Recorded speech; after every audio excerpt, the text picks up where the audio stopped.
Assalamualaikum warahmatullahi wabarakatuh. Saya Putri Andres dari kelompok 1. Di video ini saya akan menjelaskan sejarah dan reformasi perpajakan. Yang pertama, sejarah perpajakan di Indonesia. Pajak menurut sejarah di zaman kerajaan dan di masa merupakan suatu upeti atau pemberian secara cuma-cuma, namun sifatnya merupakan suatu kewajiban yang dapat dipaksakan yang harus dilaksanakan oleh rakyat atau masyarakat kepada seorang raja atau penguasa. Pada saat itu, rakyat memberikan upetinya kepada raja atau pengusaha berbentuk natura berupa padi, ternak, atau hasil tanaman lainnya seperti pisang, kelapa, dan lain-lain. Pemberian yang dilakukan oleh rakyat itu digunakan untuk keperluan atau kepentingan raja atau penguasa setempat dan tidak ada imbalan atau prestasi yang akan dikembalikan kepada rakyat karena memang sifatnya hanya untuk kepentingan sepihak dan seolah-olah ada tekanan secara psikologis karena kedudukan raja yang lebih tinggi status sosialnya dibandingkan rakyat.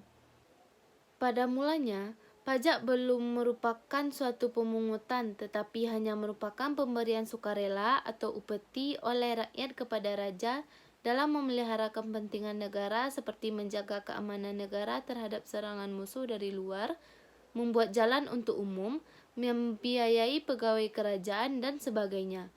Seiring dengan berjalannya waktu, upeti lama-kelamaan berubah dari kepentingan negara menjadi kepentingan rakyat yang digunakan untuk kepentingan umum.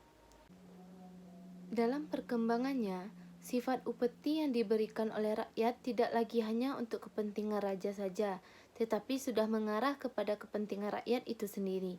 Artinya, pemberian kepada rakyat atau penguasa digunakan untuk kepentingan umum seperti untuk menjaga keamanan rakyat, memelihara jalan, pembangunan saluran air, membangun sarana sosial lainnya, serta kepentingan umum lainnya. Perkembangan dalam masyarakat mengubah sifat upeti atau pemberian yang semulanya dilakukan secara cuma-cuma dan sifatnya memaksa tersebut yang kemudian dibuat sebuah aturan yang lebih baik agar sifatnya yang memaksa tetap ada, namun unsur keadilan lebih diperhatikan. Untuk memenuhi unsur keadilan inilah maka rakyat diikutsertakan dalam membuat aturan-aturan dalam pemungutan pajak, yang nantinya akan dikembalikan juga hasilnya untuk kepentingan rakyat sendiri. Yang kedua, reformasi perpajakan. Reformasi perpajakan terbagi atas dua. Yang pertama, latar belakang terjadinya reformasi perpajakan.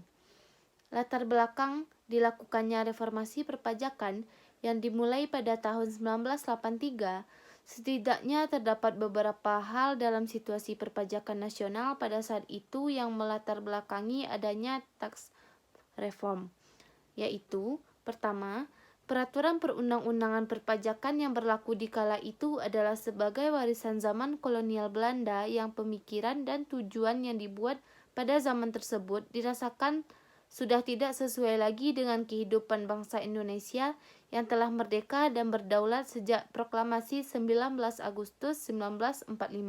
Yang kedua, selain tidak sesuai kehidupan bangsa Indonesia yang telah merdeka dan berdaulat, peraturan pajak warisan Hindia Belanda dirasakan tidak memperhatikan azas dan aspek pemerataan, keadilan, kepastian hukum, dan pertumbuhan ekonomi. Yang ketiga, performa instansi pajak dan aparatnya yang kurang baik sehingga menimbulkan sikap masyarakat apatis dan berprasangka jelek terhadap pajak, baik karena sistem perpajakan yang ada saat itu bukan saja tidak sesuai dengan perekonomian Indonesia yang makin modern, tetapi juga sangat rumit dan sukar dipahami oleh pemungut pajak maupun oleh pembayar pajak. Pada era kolonial, pemungutan pajak sekadar dimaksudkan untuk memenuhi kepentingan pemerintah penjajah. Sedangkan dalam alam kemerdekaan, pemungutan pajak dijiwai oleh Pancasila serta Undang-Undang Dasar 1945 serta merupakan perwujudan kewajiban kenegaraan serta partisipasi anggota masyarakat dalam pembiayaan negara dan pembangunan nasional untuk mencapai keadilan sosial dan kemakmuran yang menyeluruh, baik material ataupun spiritual. Sistem perpajakan yang ada pada saat itu bukan saja tidak sesuai dengan perekonomian Indonesia yang semakin modern, namun pula sangat rumit dan sukar dipahami oleh fiskus dan wajib pajak. Tampaknya, harapan pemerintah ini tidaklah sia-sia sebab terbukti dalam perkembangannya penerimaan pajak terus menjadi dominan. Dalam Repelita 6, dominasi penerima pajak kondisinya telah terbalik, yakni jumlahnya 2 kali lipat bila dibandingkan dengan penerimaan negara yang berasal dari migas. Untuk APBN 1994 1995, penerimaan migas 13.537 miliar, sedangkan penerimaan pajak-pajak 46.448 miliar, dan untuk APBN 1995 penerimaan migas 16.055 miliar, sedangkan penerimaan pajak-pajak sebesar 49.174 miliar. Yang kedua, tujuan dari reformasi perpajakan. Tujuan reformasi perpajakan merupakan dalam rangka mewujudkan kemandirian bangsa dalam membiayai pembangunan nasional dengan jalur lebih mengoptimalkan segenap kemampuan dalam negeri, terutama di bidang perpajakan.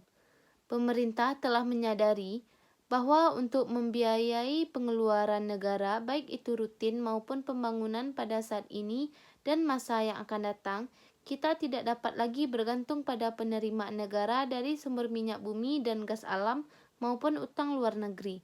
Oleh sebab itu, peningkatan penerimaan pajak merupakan keharusan bagi terpenuhinya kebutuhan dana untuk pengeluaran negara, terutama pembangunan. Reformasi perpajakan hendak mempermudah tercapainya kehendak tersebut. Tujuan utama dari reformasi perpajakan adalah, sebagaimana diuraikan oleh Menteri Keuangan Republik Indonesia, Bapak Radius Prawiro, yang dikutip oleh Ali Kadir pada sidang Dewan Perwakilan Rakyat atau DPR pada tanggal 5 Oktober 1983 adalah untuk lebih menegakkan kemandirian kita dalam membiayai pembangunan nasional dengan jalan lebih mengarah segenap potensi dan kemampuan dari dalam negeri, khususnya dengan cara meningkatkan penerimaan negara melalui perpajakan dan sumber-sumber di luar migas.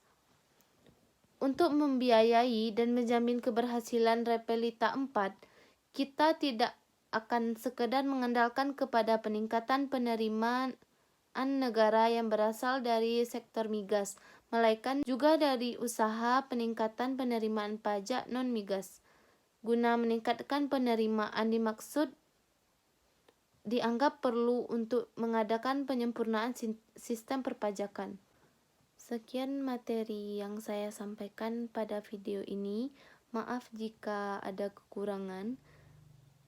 Saya ucapkan terima kasih kepada audiens sekalian dan Ibu dosen pengampu mata kuliah perpajakan. Saya akhiri dengan membaca Assalamualaikum warahmatullahi wabarakatuh.